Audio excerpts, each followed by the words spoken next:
You're listening to the Creative Boom Podcast, your regular dose of fun and honest chats with creatives from all walks of life. I headed over to New York to meet my next guest, Zipeng Zhu, a designer, illustrator and animator living in Brooklyn.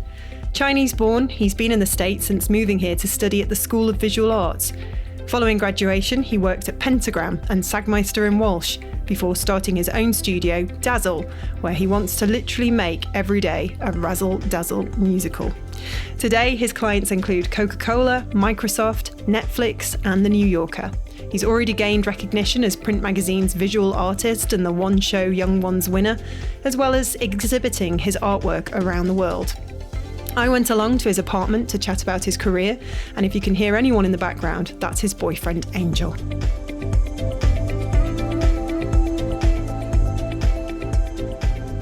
Well, here I am with my next guest. Hello, can you introduce yourself? Yes, of course. My name is Zipeng, and I am a designer, art director, illustrator, and animator working and living in Brooklyn, New York. Which is where we're currently based, in your lovely apartment, which is full of colourful and interesting things everywhere you look. And decorated and designed by my lovely boyfriend, Angel Crawford. Who's also sat with us. Oh, you say government last name, wow. You remembered his last name. Is that an impressive thing? No, That's a very low standard. I remembered it in the time, but it's like on air, wow. So I've been following your work for a while, and the style that you have is like, it's just very, very different, very out there. It's not one to sort of ask the question, you know, what would you say your style is? But it's so distinctive. I think we've just got to talk about that first. Yeah, sure. I think the most accurate word to describe my work is exuberant. So funny enough, my name Zipeng means a exuberant child.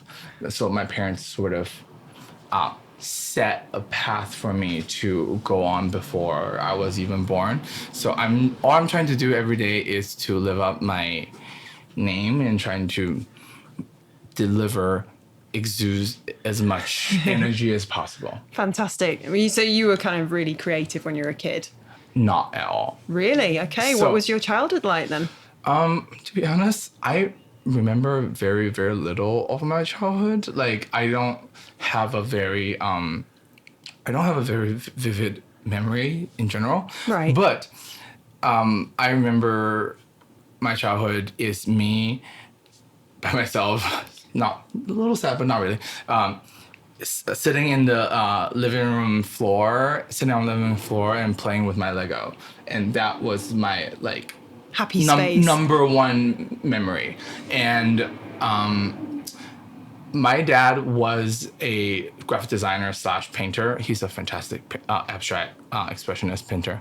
And he just felt this career sucks. Like, he does not want me to pursue this.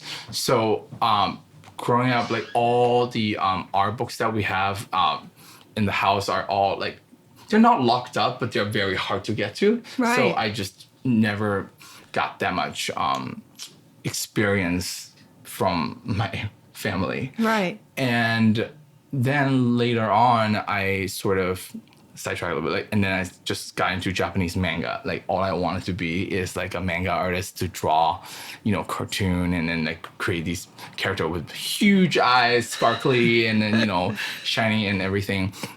Until, you know, 3 years in, I realized I have absolutely no talent in drawing whatsoever. Can't draw for shit.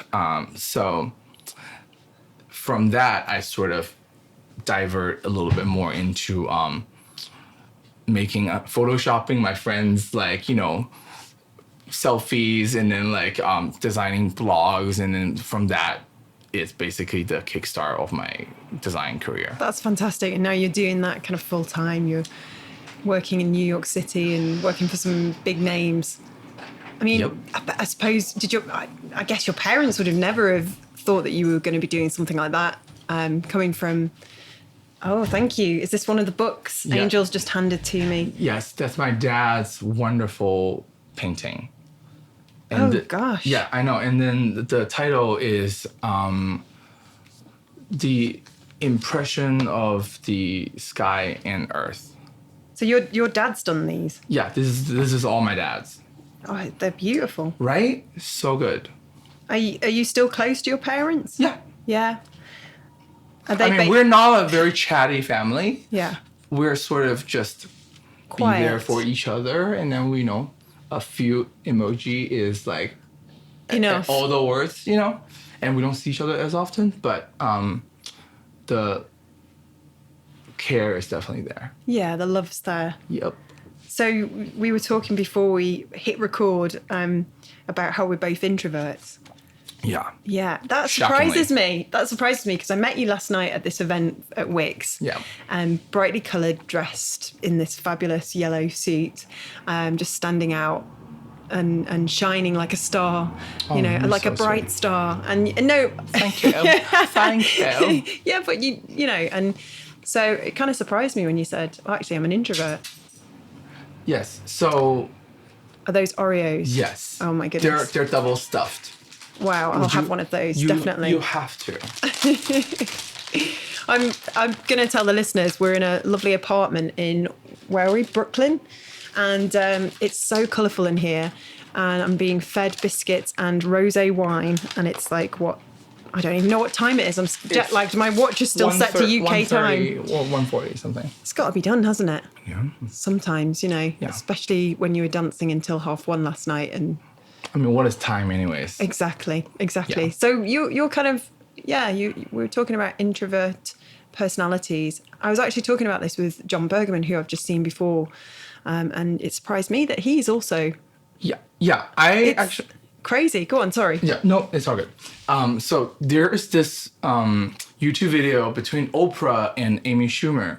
So they sat down, and then Oprah looked at Amy, and then Oprah was like, "I have a secret to tell you." And then Amy was like, "Let me guess, you're an introvert?" And then Oprah was like, shook. She's like, "How did you know that?" And she's like, she can just tell. But basically, from that conversation, they sort of describe the definition a little bit. Is introvert are basically when they deal with crowds, they got their energy sucked out of them, and Yes. then extroverts are the one that absorb energy by crowds. And I am I love having one-on-one or more in-depth and intense personal conversations, but like small talk is like really not what I'm good at. And sometimes after a talk or something, I just need to like run to the bathroom to like Just recharge breathe. for a second, and then like go back into like do all the greeting and everything. So You're talking to someone who is fully aware of all of that. Yeah. Small talk is a skill that you only get better at the more you Yeah. do it. And it's, I'm definitely not blessed with that. I don't know. I mean, we were chatting last night. You were fine, and you were surrounded by lots of lovely people. Who I don't think that was exactly small talk though. Like, it's not about like where you're from, what do you do? Like we just go really deep, really fast, and like that. We're a bunch of creatives, and so we're straight in there with Cut the bullshit. Like, Yeah, exactly. Ain't nobody got time for that. So yeah, I mean, I definitely felt like me, even though like my work and my appearance usually is very, very intense, sometimes too much or just simply extra. But like, there's like this little Asian boy hiding, who's just sat in the middle of the carpet with his Lego. Very illegal. Yeah, that's right. What did you just say? And I'm very legal. Yes, I am very, very. Oh, I see. Right, okay. Now, I was warned that there was going to be lots of penises. Yes, thank you, Angel. In this apartment, I can't see any. Oh my God! Please let me enlighten See one you right with here. the. That's one right here. Oh, yeah. The hidden penises. You have to like really like they kind of sneak up on you. They're sort of quite subtle. I thought it was going to be, beautiful. That's lots of rainbow penises. It's So- not like Mike Tyson in a hotel somewhere. I love this. It's beautiful. So this is Gay IPA. It's collaboration with Mars Beers in Chicago, and Gay IPA is one of their Pride Special Edition. It is fruity, floral, and bitter, just like me. Oh, come on. I love it. Yeah. So they come to you. What's the process? What kind of step by step? What do you do? Oh gosh. So this, I gotta say, is the best client email exchange ever. So my friend Michael Freemuth, who runs the Studio Franklin, who is in charge of the full branding project, and then he reached out, and in his brief he just said, you can do whatever the fuck you want. That's brilliant. And then that's what you want. That's the ideal client. But sometimes it's not true. Like sometimes it's a false whatever. You know, it always has an asterisk. You know, you do whatever you want, and then you suggest them. They're like, nah. You know. Yeah. So I wrote back to Michael, said, "Are you sure about that? Don't give a boy a promise that you cannot keep." Especially, you know, like my body of work is about body. And he's like, yeah, like we want something super fucking gay, probably lots of dicks. And I was like, okay, you said it, and here's lots of dicks. And there are a lot of penises. Yeah, I love it. I've not counted how many are there, but you know. I don't think you can ever have enough, really, can you? No, not really. Well, that sounds like an ideal project. Yes. And it never always goes that way, does it? Yeah, I mean, I wish my career is just like my website or just like my Instagram that's just full of glory, but like I honestly wish one day I can show all the killed work that I have done, or all the pitches and all the, you know, disappeared clients, or just people change the brief in the middle of the project and all that.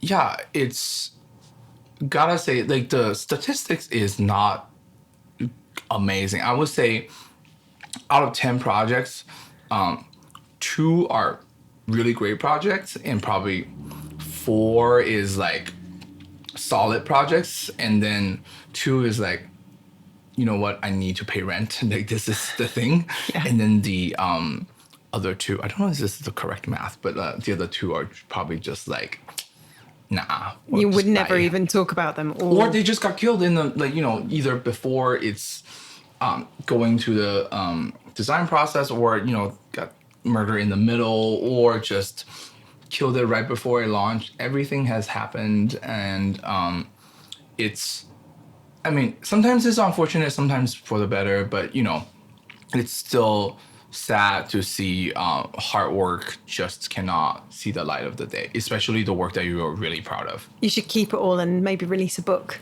at some point. Yes, of course. Yes, I said it first. I will have some commission. Yes. Yes, thanks, Angel. Yeah. Totally. So, where did it all kind of really start to take off for you? So I think there's a pivotal moment of my college experience.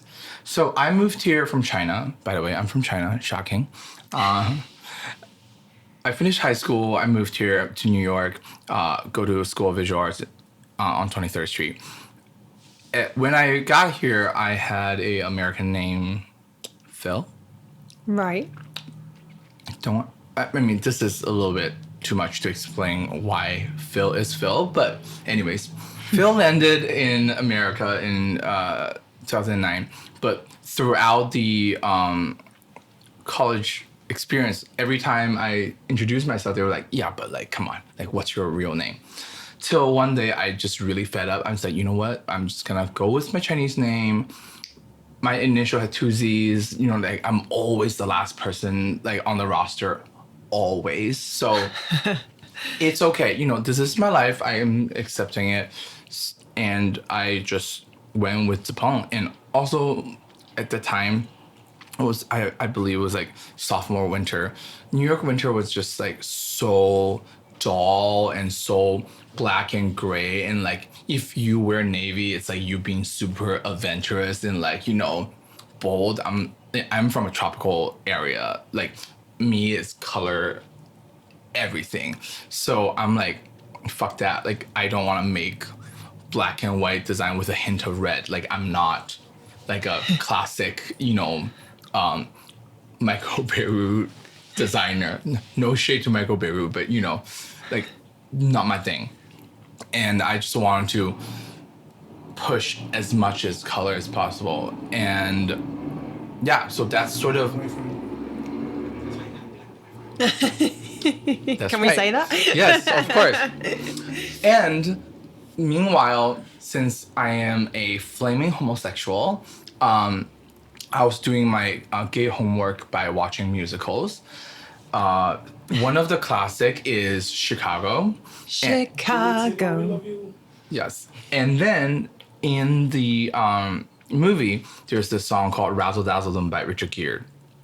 And I love the song, but I was just very confused by the title. I was like, what is Razzle Dazzle? And I just turned my attention to Google, and turns out razzle, it's not really a word.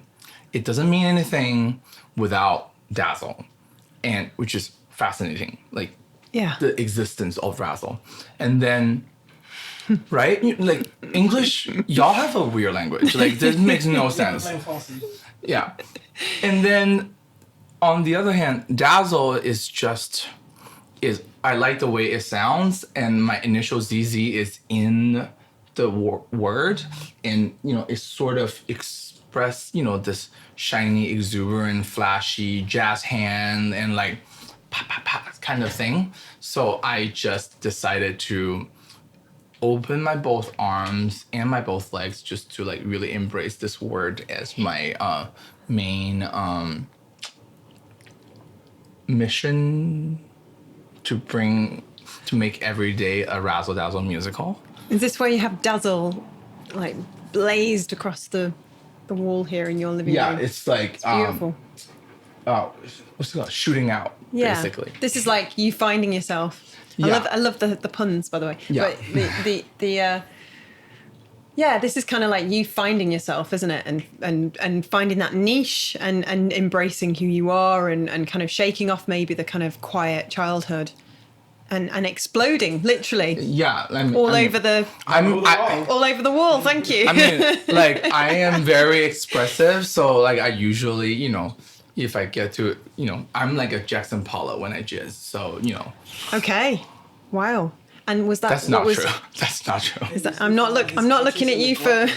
Put in. He recently found one of his paintings in the garbage. You're joking. That's how sad the world is getting. Artists dead. Oh gosh, that's terrible. Like, what is there to be happy about then, if that's the case? If art's dying? Well, I think in my perspective, this is gonna go really dark really fast. Okay, it's a good job I've got some rose. But also, I think hopefully you can find a silver lining out of this is always everybody is gonna die and it's okay.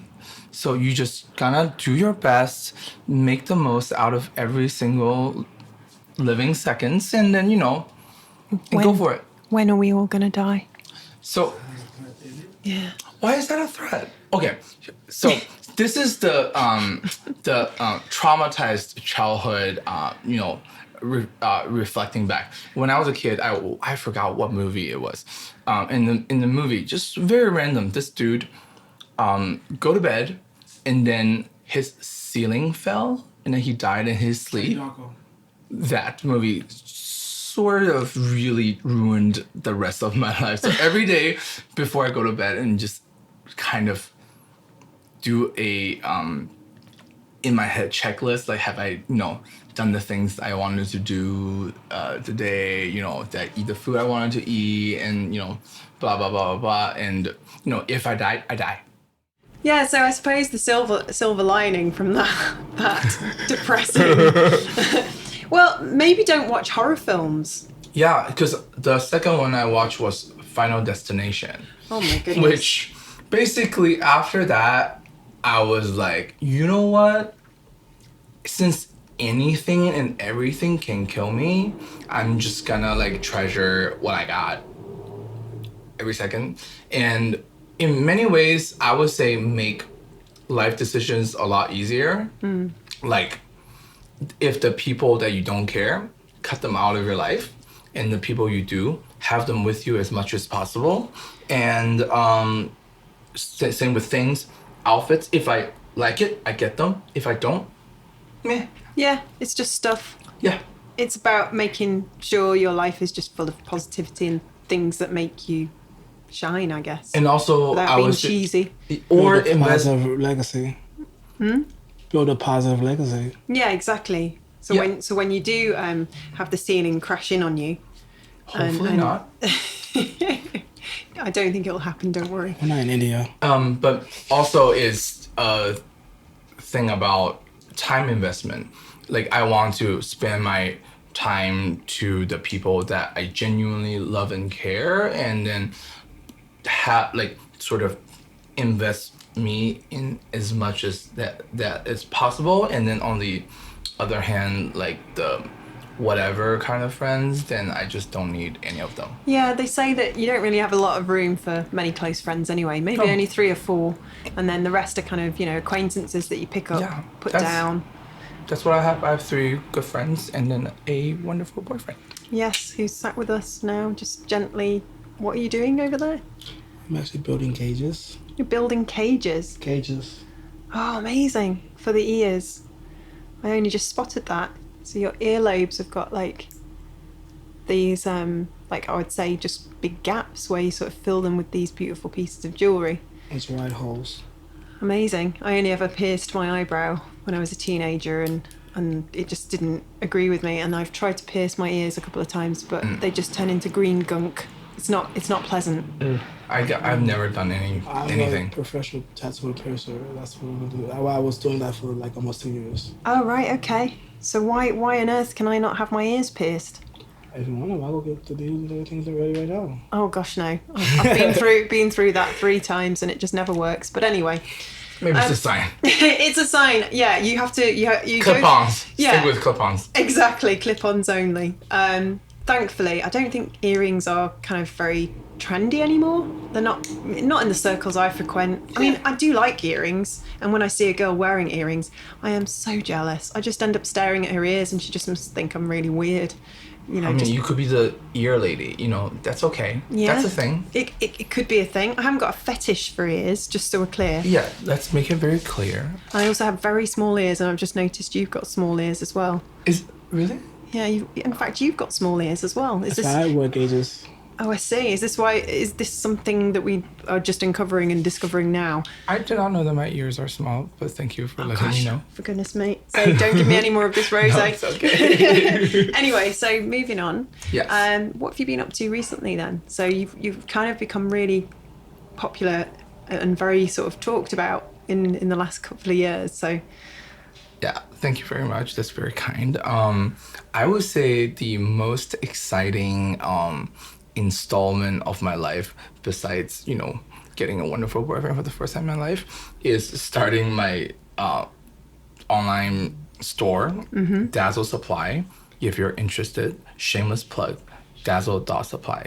Go check it out. And we are sort of want to inject as much as energy, positivity, and light into your day-to-day attire. And To your dark crevices.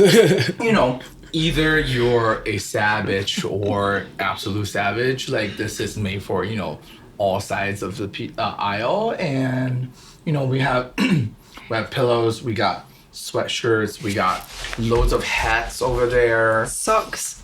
wonderful socks, and tote bags, backpacks, just everything. We're coming back to an era of Enjoy. colour, aren't we? Colour's like a big thing now. Yeah, which I'm like, not that I invented color or whatever, but I'm very happy to see the rest of the world has finally caught on color. I cannot believe we waited, 2,000 years for, for the society really embrace this much color for the first time. Thank God. Yeah, I think the Edwardians and the Victorians did a little with their wallpapers and Yeah. but they're like, they're whisper of colors. They're it was not kind like, of a more kind of, subtle. Yeah, they're like, like colors are like, blah, blah, blah. Whereas now it's like kapow. It's like color. More color in my life. Yeah, it's very like in your face, but like, go away, hopefully. Is it too obvious to ask the question, do you have a favorite color? A lot of people ask me that. I do think, okay, the most roundabout answers is like, I don't have a favorite color, but I have a few like favorite color combinations. And like, I don't think individual colors are beautiful or ugly. They're only beautiful or ugly when they combine with other things. I think red and yellow and black, it's always a good combination. And, also like these three colors probably are the ones I use the most. Meanwhile, all the saturation of like, neon green and electric blue, they're all great things. And purple and navy are not my color, unfortunately. Purple and navy. Especially navy. Purple is great on its own. I just cannot have the talent or the skill set to handle it. But navy is hell to the fucking no. Like, just leave it alone. What about, how do you feel about grey? I actually, very good question. And I used to hate gray because I felt gray was just bullshit. And then it was like, what's the point? And then like you pick, you either, white or black, you pick one. This does not mean to sound political, by the way. I watched a interview. We hate everyone equally. Yes, we do. We hate everybody. It's an introvert thing. Yeah, fuck everybody. I watched an interview with Tom Brown, and then Tom Brown's favorite and the most used color is gray, because from his perspective, gray is actually the most complex color, because you can go lighter, you can go darker, you can go warmer, you can go cooler, which the amount of range that this one particular color has, it's so much more than any other specific color. So kind of changed my perspective on gray, like theoretically, but no offense, visually still don't get it. So what do you feel about pattern then? I mean, because there's so much of that as well in your work, and it's beautiful. Just looking at all the kind of clashes, if you mind me saying, clashes of colour, and I mean. So I would say, I am a extreme control freak. Every single work that I have, it's highly grid based or super geometric, or my animations are always like the loops are timed very mathematically. Like they're always more equation, more math than like the creative process, I think. So most of my patterns, I usually start with a set centerpiece, like, one that really grabs the attention, and then I sort of develop the rest of the pattern around it. So I have this kind of process is I would just cut the lines this way and then duplicate that here, and then and then cut even more to sort of really set up the micro sections, and then I just fill them with different combinations of shapes and colors to find a balance. Like whenever I feel like, okay, like now I don't get like annoyed or obnoxious about it, that's the time that this pattern is like finally done. Okay. Yeah, which is like, this is kind of simple, but this is probably, I would say, 6 hours Gosh. or 8 hours of work at the least. I have like problems, and That's this between is porn. Is that when you what That's in just between porn?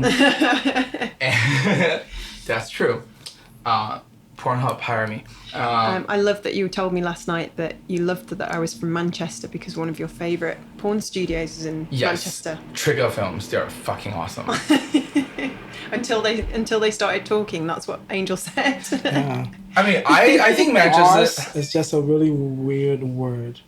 What word? Arse. Arse. Yeah. Yeah. That's like. I can only imagine the script. It is. It's very not creative, but yet it's fascinating. Okay. I appreciate a plot, and I appreciate the effort to try to, set something, because I'm personally not the best at it. And I just felt like in many ways they create fantasies, and then fantasy is very difficult to create, and then they do it pretty well, so go Trigger. Okay, so we're looking at this gorgeous pillow. Yes. How many other designs are you releasing on your shop? So we have a lot of we sort of put out a series or a capsule like every 3 to 4 weeks. Right. So right now we just dropped our Valentine's collection. We have some very we have some sad hearts. We have some broken hearts. We have some optimistic ones, and we have Because Valentine's Day is not for everyone, right? no, not at all. And here's one. Dancing across your You gotta tell them apartment. about your spring lines that you can between. So Oh, some beautiful caps. yes, so this is what we have for Valentine's. Is basically love the dead, so dead. It's beautiful, so simple, iconic. Thank you. And this is our New Year drop. It's a gold bar, that's shiny gold bar. And this is probably one of my personal favorite, which is hard work. Yeah, in pink. Yep. With a skull. Yeah, also dead. Yes. And some studio, just like a simple shiny star. And the more inappropriate circle of life. Circle of life. How can we describe this? It's a circular penis where the tip is chasing the ball, almost like a dick chasing an ass. It's very graphic. Yeah. Yeah, it's not. I might be an introvert, but I'm not subtle about anything. I didn't get the hint. It was something that never occurred to me. Really? Yeah. That was the British sense of humour again. Oh God! It went completely over your head. So, I hate this about you guys, both the Brits and the Americans. The banter. So we have sarcasm in China in Mandarin, but ours is so obvious and so exaggerated to a level that is, you just know this person does not mean a single word that they just said. Right. But here it turns into like a Sherlock Holmes episode. It's like a mystery that needs to be solved. Like, does he really mean that, or he did not? I can never figure it out. I just take most jokes seriously at this moment. I was like, you know what? I give up. 10 years, it's enough failure. I was going to say, how long have you lived here? So 10 years. So it's not actually sunk in yet? Yeah, no. Like, I don't know what that means. Sunk in? As in, it hasn't sort of, Oh, sunk in. become apparent? Yeah. I mean, I do feel my English is my more primary language. I couldn't find any more. Oh, it's beautiful. So there's one more as well. Yeah. Isn't that gorgeous? You can have that. Oh, I can have this. That's why I wanted to go with it. Oh, thank you very much. It's beautiful. It's my colour as well. Red. Bright red. Fabulous. Thank you. And I'm going to come to New York again. I'm just going away with loads of goodies from all my favourite artists. don't worry, I'll hook you up. Okay. Like, Fine. We'll talk afterwards. yes, we will. And fuck, I forgot. Oh, like I've been here 10 years, but somehow I just cannot manifest the nuance and the subtlety of sarcasm. Like everybody has been trying to explain the beauty of this language. I mean, many ways very beautiful. Tell them how you learn English. Oh my god. How did you learn English? Oh my god. Oh, this is very embarrassing. So I don't. It wasn't trigger films, was it? No. So worse. Well, okay. Here it is. So most Chinese learn English by watching American TV shows. Sure. So depends on what show that you pick on, you sort of, get whatever the, some characteristic traits from, the show that you watch. Most people watch Friends, like that's like the, more common one. The go-to comfort blanket. Yeah. But I am a serious homosexual. So I dedicated my high school year to Gossip Girls and Desperate Housewives. Wow. So my English has a very strong hint of an Upper East Side bitch accent. That everything that I say sounds like an insult, even though I genuinely do not mean that. This is what I got. And my Mandarin sounds very different than my English. I wouldn't know how to speak any Mandarin. I'd love to be able to. My Mandarin just sounds like not as exciting or as flashy as my English. Can you give us a demonstration? Like maybe introduce yourself? 大家好，我的名字是朱子鹏，我是一个平面设计师和艺术总监，住在和生活在布鲁克林的，在纽约的布鲁克林州。Wow. Yeah, There's it's a like difference. It's like a different parts of my register, and also I don't know, like even though like Mandarin has more like tones in that, but like somehow it's much more chill than my English. Like, my English is like no chill at all, but like yeah, my Mandarin's like laid back. Your English is very good, but you didn't watch any Gilmore Girls or anything like that? Was that too twee for you? That's before my time. Oh my god, how old are you? I am 29. Oh my god. All these younger people. It makes it seem like He showed me Golden Girls last night for the first time. You love Golden Girls as well? because it's just Sex and the City is just a Golden Girl. We're holding remake. hands. Yeah, it's great. I love but Golden just Girls. Has not seen. I mean, I do think though, this is one thing I think we need more shows for seniors. Like Grace and Frankie on Netflix is Yeah. like, oh, so fucking good. Like Jane Fonda and Lily Tom.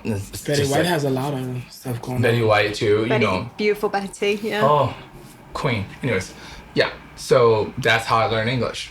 You sound like you love a lot of culture, and obviously that influences part of your work. What other kind of things are you into?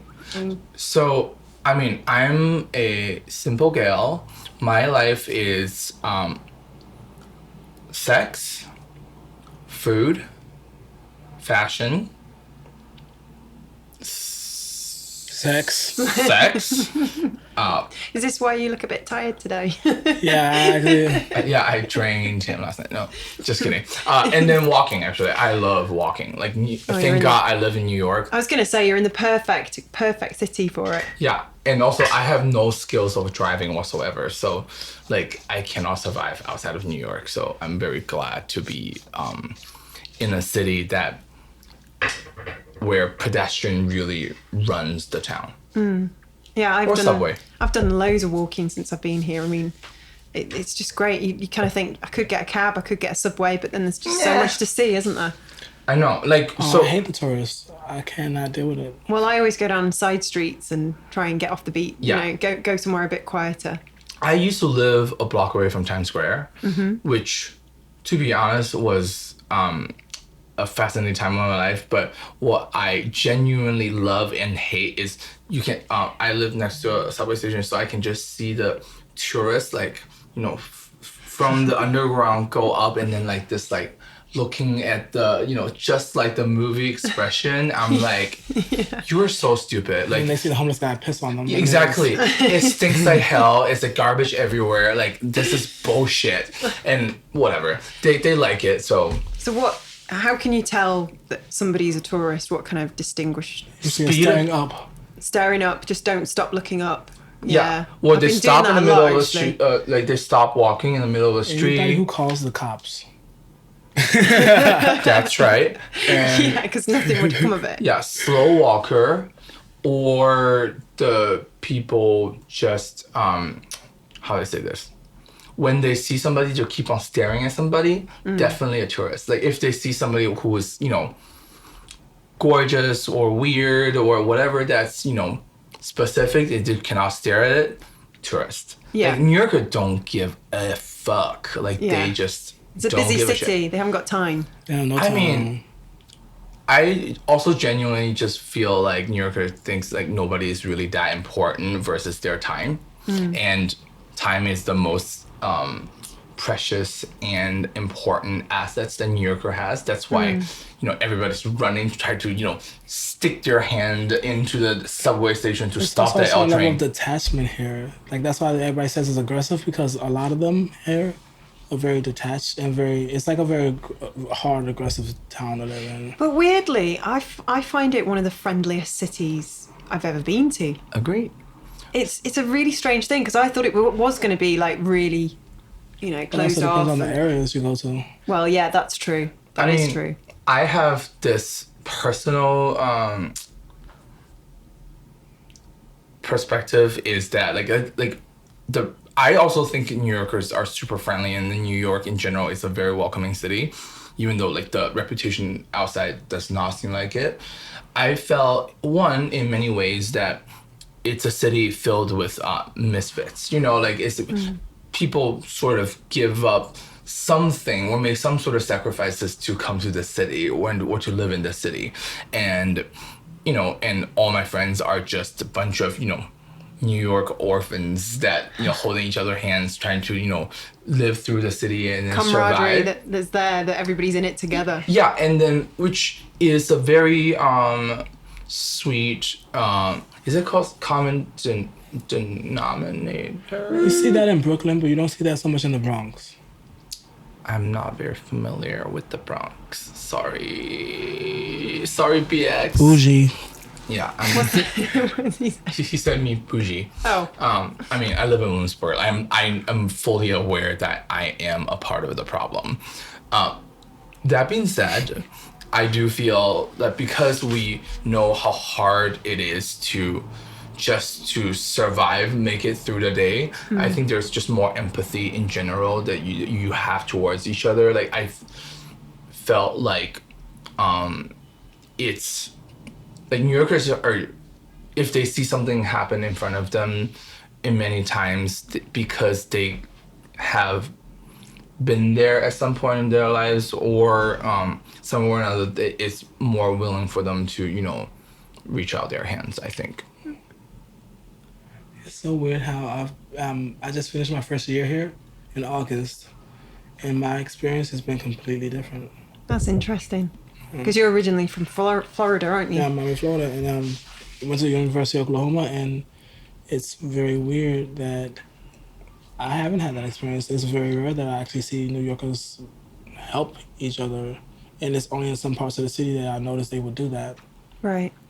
Though I would say the first year to maybe the first 3 years are kind of rough because because you have to adjust.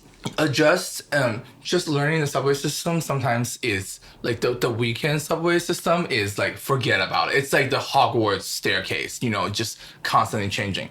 And on the other hand, more importantly is the friends that you have. Like, I feel like my best friends were starting to settle in like year 5 and 6. That's the time, because you just constantly, it's like a buzz. You just exchanging, and then you finally had this perfect rosters of people in your life that you can just spend loads of time with them, or not time, but Like your family. Yeah. What, like, families where, like, what you make of, I think, especially for New Yorkers, because Yeah. we're all kind of like, In it together. Yeah, and exactly. looking after each other. Oh, I suppose this town can wear a lot of people down. And I bet there's a high turnover. People leave. Yeah. And the fact that you've been here 10 years and you've got your family here and your friends. 100%. Yeah, you're lucky. I am so blessed. I mean, I don't deserve any of this. I genuinely felt like Why do you say that? Because I am a selfish and inconsiderate bitch, and there are people out there that are willing to, care about me. I think that's, I mean, this is not me like trying to be like, petty or whatever. I genuinely is a pretty bad person, and Is he? You're knows. shaking your He has his head. moments. Well, we all do. That's part of being human. but I have sometimes a lot of it's, like, moments. extremes, but So do you get quite dramatic? Yeah. I mean, I That like. was a little bit of the British humour again. Oh, sorry.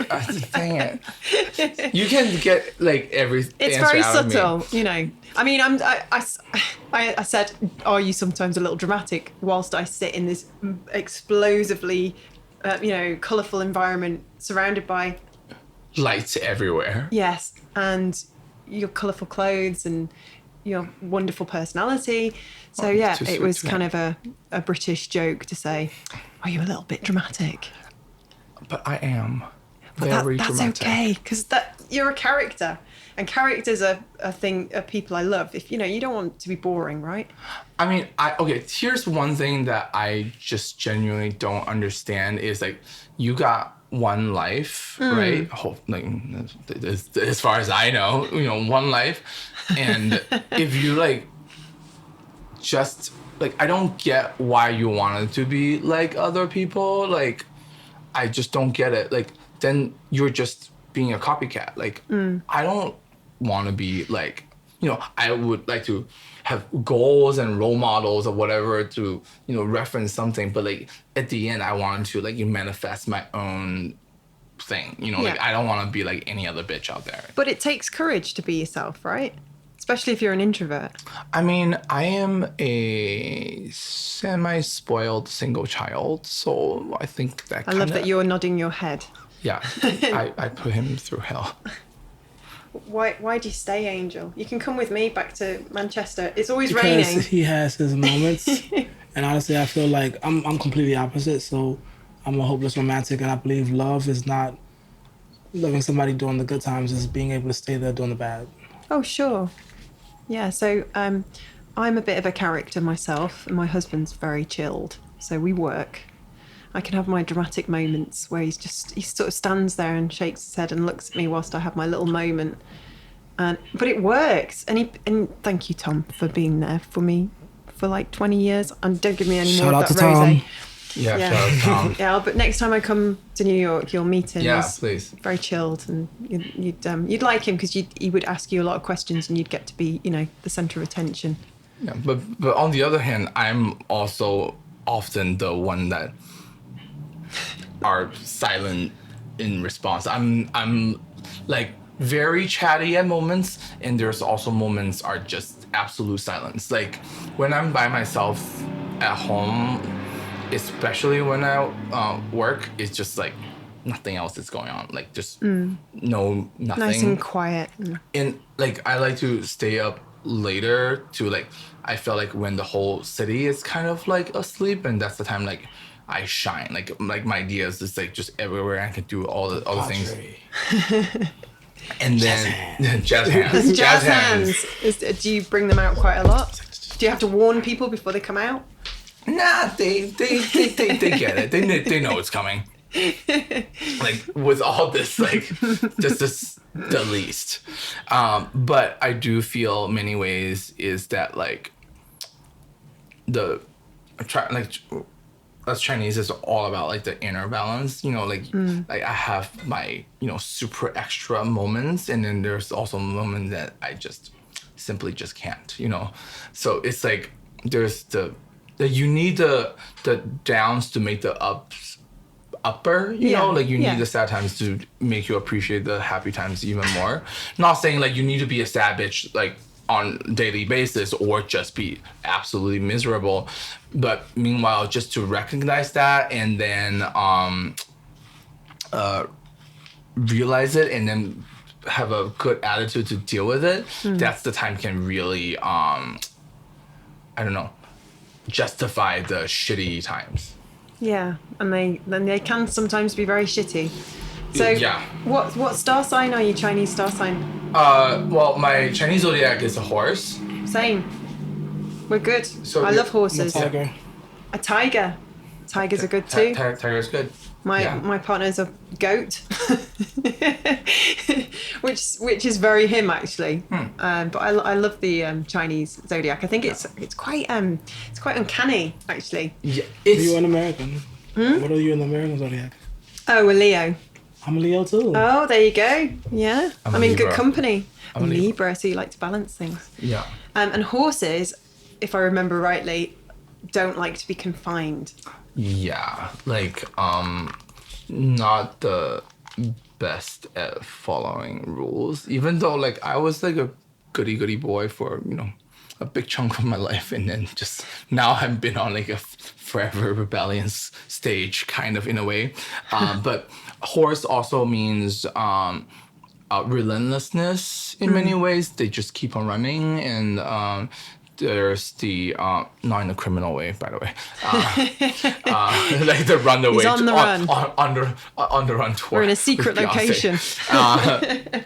It also means it's passionate and it's very wild. Yeah, and you're hoping to tame him, maybe. No. You believe in kind he of. doesn't stump me to death in his wild horse fever.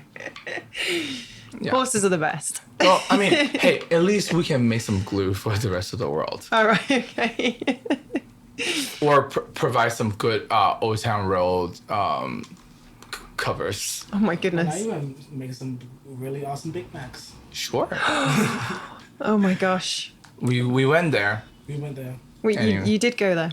Yeah. Anyway, so what's next for you? What can we expect? So we are definitely spending a lot of effort in the store right now while the studio is running at the same time. Yeah. And gotta say, it's very exciting because it's the first time. Like I always love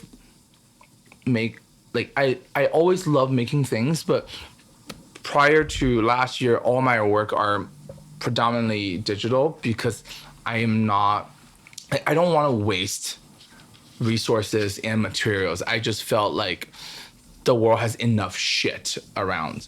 But meanwhile, I sort of don't want to generate more shit for other people. So our store is print on demand, made by order. So it's not gonna be made until you put in an order, which sort of is in many ways less pressure for you to try wild things. Yeah, that's true. Yeah, and meanwhile also it's just a good challenge to see what can you do under these parameters and guidelines. Well, it's going to be really interesting seeing what you produce next, and Yeah. I'm going to really enjoy watching your journey. I mean, our spring collection, which is gonna came somewhere, I think like early March, is I shouldn't say like the opposite of these, but it's gonna have a softer touch to the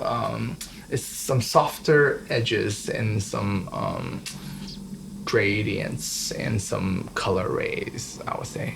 And for anyone who doesn't know, I mean, why wouldn't they know? But if anybody needs to sort of know the web address for this shop of yours. Very simple, dazzle.supply.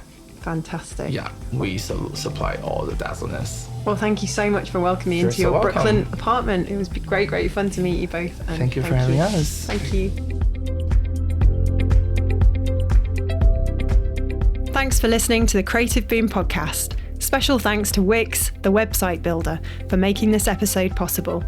If you enjoyed my chat with Zipeng Zhu, please subscribe or leave us a review. Go to creativeboom.com/podcast to find out more. Don't forget you can follow us on Twitter @CreativeBoom.